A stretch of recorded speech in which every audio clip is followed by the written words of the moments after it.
Good morning সবাইকে। তোমরা তো আগেই দেখেছো আমি একটা ককটেলের ডিম পাইনাপেল কনুরকে দিয়েছিলাম। ওটা ডিম ফুটে বাচ্চাটা হয়েছে। বাচ্চাটাকে দেখে মনে হচ্ছে ওরা হয়তো খাওয়াচ্ছে না, তাই আজ আমি বাচ্চাটাকে হ্যান্ড ফিডে নিয়ে নেবো। বাচ্চাটা মরে যাওয়ার থেকে বেটার আমি হ্যান্ড ফিডে নিয়ে নিই। এইটুকু উপকারটা করে দিয়েছে তার জন্য ওদেরকে থ্যাংক ইউ।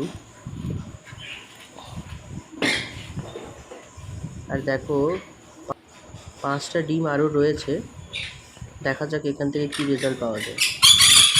এটা হচ্ছে ব্ল্যাক ক্যাপ কনুরের বাচ্চা। এই বাচ্চাগুলোকেও আমি আজ তুলে নেবো হ্যান্ড ফিডিংয়ে, কারণ মাটা কিছুতেই সরতে চাইছে না, তাই আমি বাচ্চাটা বের করতে পারছি না। সরে যা সরে যা। এই একটাকে পেয়েছি, একটাকে নিলাম।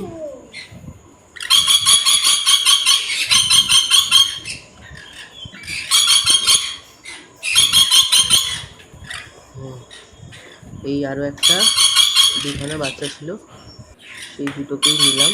এদেরকে ছেড়ে দিলাম, আবার যদি ডিম দেয় তো দেবে। এই যে সানচিক কনিওর আপডেট আমি তোমাদের আগের ভিডিওতে দিয়েছি, অনেকবার করে দিয়েছি। তো দুখানা বাচ্চা খুব বড় হয়ে গেছে, আরও ছোটোগুলো আমি অন্য চালান করে দিয়েছি। এই যে দুটো বাচ্চা, এই সানচিক কনিওরের বাচ্চাগুলো আমি তুলে নেব, কারণ ওরা আমার মনে হচ্ছে ওটাকে খাওয়াতে পারছে না, খাওয়াচ্ছে না।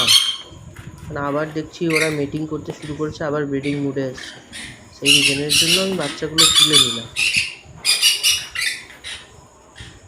সেই জায়গাটা দিচ্ছি যাতে ওরা আবার নিজের মতো করে নেস্টিং তৈরি করে আবার ব্রিড করতে পারে।